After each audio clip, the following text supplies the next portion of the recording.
Kasaragod തൃക്കരിപ്പൂരിൽ UDF സ്ഥാനാർത്ഥിയുടെ വിജയാഹ്ലാദ പ്രകടനത്തിനിടെ സംഘർഷം. LDF, UDF പ്രവർത്തകർക്ക് പരിക്കേറ്റു. CPM ലോക്കൽ കമ്മിറ്റി ഓഫീസ് അടിച്ചു തകർത്തു. സാരംഗ് സുരേഷ് വിവരങ്ങളുമായി. സാരംഗ്, എന്താണ് സംഭവിച്ചത്? എങ്ങനെയാണ് ആഹ്ലാദ പ്രകടനം ഒരു സംഘർഷത്തിൽ കലാശിച്ചത്?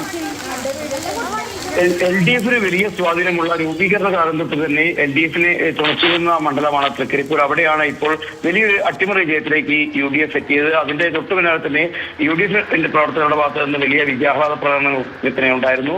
അതിന് പിന്നാലെയാണ് നിയുക്ത MLA സന്ദീപ് വാര്യരുടെ നേതൃത്വത്തിൽ റോഡ് ഷോ അടക്കം നടക്കുന്നതും. അവർ വലിയപറമ്പ് പഞ്ചായത്തിലെ പടന്നക്കടപ്പുറത്ത് ഇന്ന് രാത്രി 8:00 കൂടി എത്തുന്ന സമയത്താണ് ഇരു വിഭാഗം പ്രവർത്തകരും തമ്മിൽ സംഘർഷമുണ്ടാകുന്നത്. റോഡ് ബ്ലോക്ക് ചെയ്തു എന്ന് ആരോപിച്ചുകൊണ്ട് UDF പ്രവർത്തകരുടെ ഭാഗത്ത് നിന്ന് പ്രകോപനപരമായ മുദ്രാവാക്യങ്ങൾ ഉണ്ടാകുന്നു. പിന്നീട് ഇരു വിഭാഗം കല്ലേറുണ്ടാകുന്ന അല്ലെങ്കിൽ അത്തരത്തിൽ വലിയ സംഘർഷം ഉണ്ടാകുന്ന ഒരു അവസ്ഥയിലേക്ക് കാര്യങ്ങൾ മാറുന്ന കാഴ്ചയാണ് കാണാൻ സാധിച്ചത്. അക്രമികളെ പോലീസ് ഏറെ കൊലപ്പെട്ടതാണ് ഏറ്റവും കൂടുതൽ ലാസ്റ്റ് വീശി ഓടിച്ചത്. ഇപ്പോഴും പ്രദേശത്ത് കനത്ത പോലീസ് സംഘം ക്യാമ്പ് ചെയ്യുന്നുണ്ട്.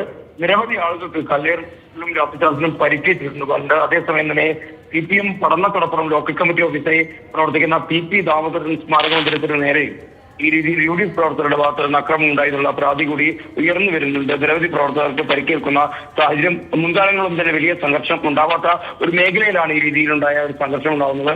അതുകൊണ്ട് തന്നെ ഇനിയും സംഘർഷം തുറന്നേക്കുമോ എന്നുള്ള ഒരു ആശങ്ക ഇപ്പോഴും ഇരു വിഭാഗം പ്രവർത്തകരെ സംബന്ധിച്ചുമുണ്ട്.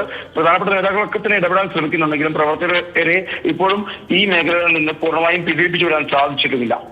ശരി, സാരംഗ് സുരേഷാണ് വിവരങ്ങൾ നൽകിയത്.